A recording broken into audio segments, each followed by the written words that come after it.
Sebelumnya, bagi Anda yang belum subscribe guys, silahkan pencet tombol subscribe dan aktifkan loncengnya. Udah, selamat menonton. Halo guys, kembali lagi bersama saya Vigo Maulana. Pada kesempatan kali ini kita akan membahas dan mereview alur film yang baru saja dirilis pada tahun 2023 ini, yang berjudul The Old Way, kalau dibahasakan yaitu Cara Lama. Film yang disutradarai oleh Brad Dourif ini mengisahkan tentang seorang pria kejam yang suka membunuh pada zaman dahulunya. Setelah itu dia berhenti melakukan perbuatan itu dikarenakan dia telah menemukan pujaan hatinya yang merubahnya menjadi sosok pria yang baik. Lama-kelamaan dia dikaruniai seorang putri yang pada akhirnya pujaan hatinya dibunuh oleh seorang yang tak dikenal. Sehingga pria dan putrinya ini menuntut balas atas apa yang mereka lakukan.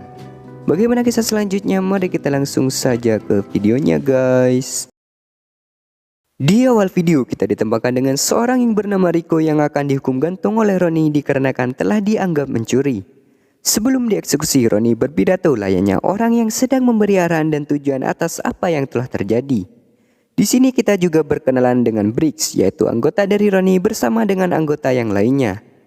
Rico menyuruh anaknya untuk segera pergi dari tempat itu agar dia tidak menyaksikan eksekusi yang akan dilakukan Ronnie terhadapnya. Akan tetapi sebelum Rico dieksekusi, Bobby saudara dari Rico bersama teman-temannya berhasil membunuh anggota dari Ronnie dan Ronnie itu sendiri, menyisakan Briggs sendirian. Sebelum Briggs ditembak juga, dengan mudahnya Briggs berhasil membunuh Bobby juga dengan teman-temannya. Bersama dengan itu, beberapa orang menyelamatkan Rico, entah itu siapa. Ronnie yang sekarat meminta bantuan kepada Briggs, namun Briggs yang sepertinya juga kesal kepada Ronnie meninggalkan Ronnie begitu saja dengan kata-kata andalannya utangmu lebih banyak dan membawa segepok uang Ronnie. Rico yang tak terima saudaranya dibunuh ingin menembakkan sebuah senjata kepada Briggs. Namun sebelum dia menembakkan senjatanya, Briggs dengan cepat membunuh si Rico dengan senjatanya tepat di bagian kepalanya. Hal itu membuat anak dari Rico penuh dengan amarah dan rasa dendam terhadap si Briggs. 20 tahun kemudian kita ditempatkan dengan seorang wanita yang sedang menjemur pakaiannya di tengah terbitnya matahari. Rupa-rupanya wanita tersebut istri dari Briggs. Mereka bercumbu mesra sambil menikmati indahnya di pagi hari. Briggs sekarang juga dikaruniai seorang putri cantik yang bernama Brooke. Istri Briggs menyuruh Briggs agar mengantarkan anaknya ke sekolah dikarenakan istri Briggs mempunyai banyak tugas untuk mengurusi jemurannya tadi. Mereka pun bergegas ke sekolah. Bersama dengan itu, setelah mengantar Brooke, Briggs ingin segera langsung membuka tokonya untuk bekerja. Brooke bertanya kepada Briggs, kenapa tidak menggunakan kuda saja? Briggs menjawab, tidak. Padahal jika memakai kuda tentunya lebih cepat untuk sampai pada tujuan.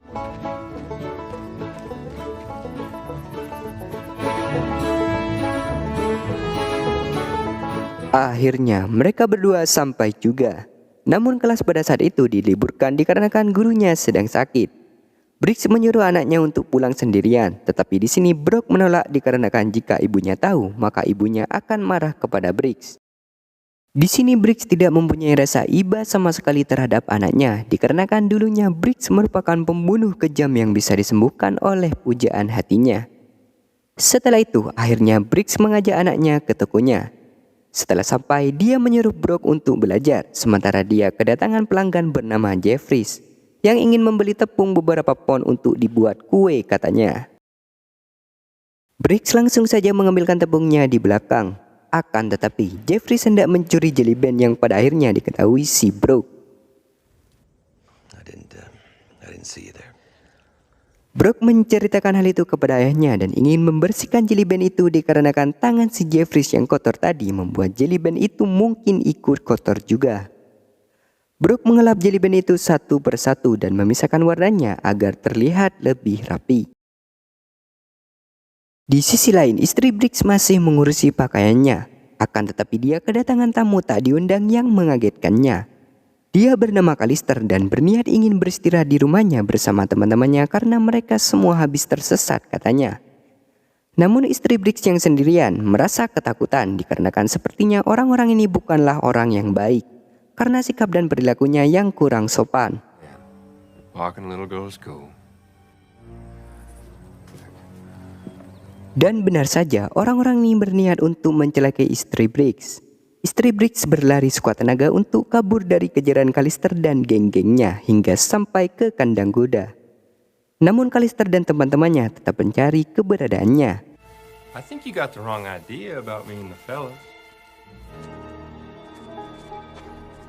Hingga pada akhirnya istri Briggs menunggangi kuda dan berhasil keluar dari kandang itu. Namun sayangnya tembakan dari Callister membuat kuda yang ditungganginya lumpuh dan tidak bisa berjalan lagi. Istri Briggs ditangkap dan disiksa pada saat itu. Callister menginterogasi apakah nama suaminya bernama Colton Briggs. Dia menjawab iya. Mendengar hal itu Callister nampak bahagia dan senang entah kenapa. Beralih kepada Briggs yang akan menutup tokonya dan akan segera pulang bersama anaknya yaitu Brooke. Akan tetapi gerombolan orang menempati rumahnya. Dia diam begitu saja tanpa kata-kata. Orang ini bernama Marsekal, salah satu ketua dari gerombolan, dan dia juga merupakan penegak hukum di kota itu. Marsekal bertanya kepada Briggs apakah rumah ini milik kalian. Briggs diam tak menjawab. Karena hal itu Marsekal meminta maaf karena sudah lancang masuk tanpa seizinnya, dikarenakan Marsekal menganggap rumah itu kosong dan tak berpenghuni. Namun Briggs mengatakan bahwa ada istrinya di rumah itu. Kembali lagi Marsekal meminta maaf, entah apa masalahnya. Rupanya mereka berdua saling kenal, mungkin kerabatnya pada zaman dahulu. Ada suatu hal yang ingin dibicarakan Marsekal terhadap Briggs yang sepertinya sangat serius. Ternyata guys, istri Briggs telah meninggal, yang pastinya itu perbuatan Callister tadi.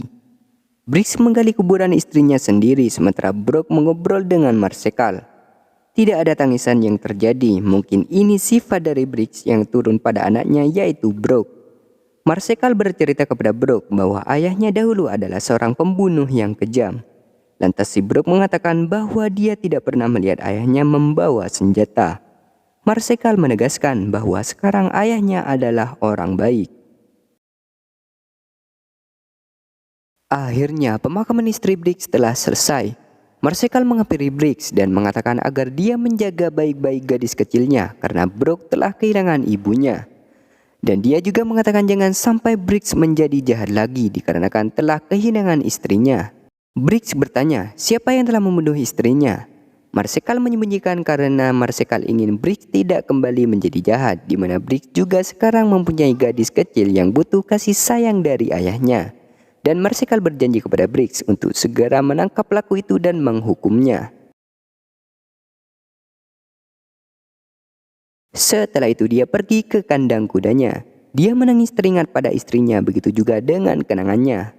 Briggs mengecek keadaan sekitar dan menjumpai tulisan utangku lebih banyak, sama persis yang Briggs katakan pada zaman dahulu.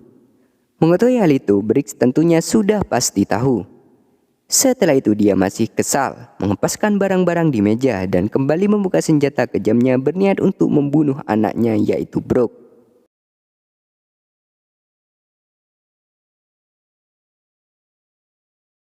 Namun Brooke menyadarinya dan mengatakan kepada Briggs bahwa ibunya akan kecewa jika Briggs melakukan hal itu. Lantas si Briggs ketika itu juga menurunkan senjatanya. Setelah itu mereka akan pergi meninggalkan rumahnya dan pastinya Briggs ingin melakukan balas dendam kepada pembunuh istrinya. Briggs membakar kandang kudanya dan juga membakar rumahnya. Mungkin karena kekesalannya serta pergi dari tempat itu bersama anaknya Brooke. Keesokan harinya mereka berdua beristirahat sejenak. Brooke diberikan waktu untuk istirahat selama 30 menit. Setelah itu makan dan kembali melanjutkan perjalanannya. Di sisi lain, Marsekal dan teman-temannya hendak kembali ke tempatnya. Not a tear on her face. Well, she's probably just shocked from the news. Namun, tembakan dari geng Callister membuat teman dari Marsekal terluka dan beberapa temannya harus tewas. Kembali kepada Brooke yang sangat terlelap dalam tidurnya. Dia dibangunkan Briggs karena Briggs mendengar suara tembakan. Mereka pun bergegas untuk segera mengetahui hal yang terjadi. Di sisi lain, Callister memarahi anak buahnya karena tidak membunuh Marsekal si penegak hukum itu. Akan tetapi itu hanyalah teguran agar anak buahnya tidak ceroboh dalam melakukan sesuatu hal. Beralih pada Briggs dan Brooke yang terus menyusuri jalan untuk menemukan pembunuh istrinya. Di tengah perjalanan dia melihat pengendara kuda. Briggs ingin mengambil kudanya dengan cara memancingnya di mana Brooke sebagai umpannya.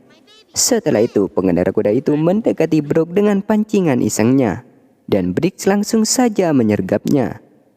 Kembali lagi pada Marsekal dan temannya yang terlihat kewalahan akibat serangan dari anak buah Callister. Ternyata pengendara kuda tadi merupakan teman dari Marsekal yang sekarang disekap oleh Briggs. Begitupun juga dengan Marsekal dan teman satunya yang disekap dengan mengancam akan membunuh pengendara kuda tadi. Marsekal kembali lagi menasihati si Briggs dengan ocehan seriusnya. Tetapi sayangnya Briggs tak mendengarkan nasihatnya dan mengatakan bahwa Marsekal membantu penjahat itu. Setelah itu Briggs nampaknya ingin melakukan pembedahan kepada pengendara kuda tadi. Tetapi itu hanyalah tipuan Briggs yang pada akhirnya Marsekal memberitahu nama pelaku yang membunuh istrinya dan mengatakan lokasi tempatnya. Setelah itu Briggs meninggalkan Marsekal dan teman-temannya dan dia juga mengambil kuda tadi untuk ditunggangi si Brooke. Di malam harinya kembali lagi Briggs dan Brooke beristirahat dengan api unggun sebagai penerangnya. Di sini mereka berbincang-bincang tentang masa lalu Briggs yang dulunya adalah seorang pembunuh. Brooke juga bertanya kepada Briggs apakah ibunya yang merubahnya menjadi seperti yang sekarang. Briggs menjawab iya dan bercerita pada zaman dahulunya Briggs tak pernah menangis, tidak tertawa bahkan tidak merasakan kesedihan saat ibunya meninggal. Akan tetapi setelah bertemu dengan kekasihnya dia merasakan kenyamanan dan bahkan ketika dia ditinggalkan istrinya pada saat itulah dia menangis serta merasakan kehilangan. Mereka berdua pun semakin yakin untuk membalaskan dendamnya terhadap pembunuh itu.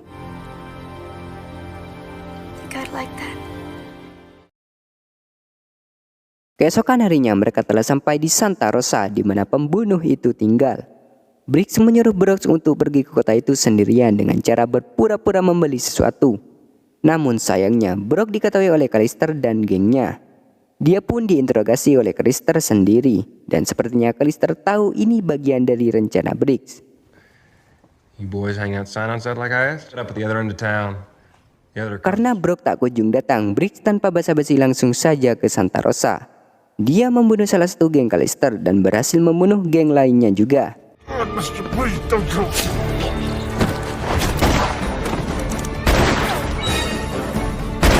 Karena ada tembakan, Callister pun menemui Briggs dengan Brooke sebagai sandraan.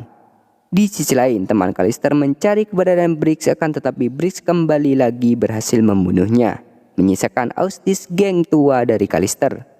Akhirnya, Callister dan Briggs pun bertemu dengan Brooke sebagai sandraan Callister. Both up. You really don't remember me. Ternyata Callister ini adalah anak kecil yang kita kenal di awal video, yang harus kehilangan ayahnya akibat dibunuh oleh Briggs. Kini dia juga ingin membalaskan dendamnya kepada si Briggs. Di sini Briggs diberi pilihan jika dia membunuh Callister, Brooke akan tewas. Akan tetapi jika dia memilih si Brooke, maka dia akan mati. Di sini Briggs memilih Brooke, yang pada akhirnya Briggs harus tewas.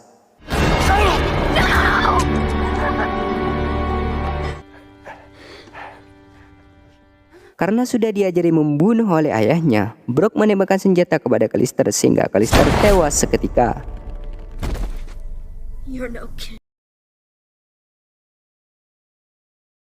Itulah alur film dari The Old Way. Pesan yang bisa saya sampaikan dalam video ini adalah balas dendam terbaik adalah menjadikan kita lebih baik lagi daripada sebelumnya. Terima kasih dan sampai jumpa kembali.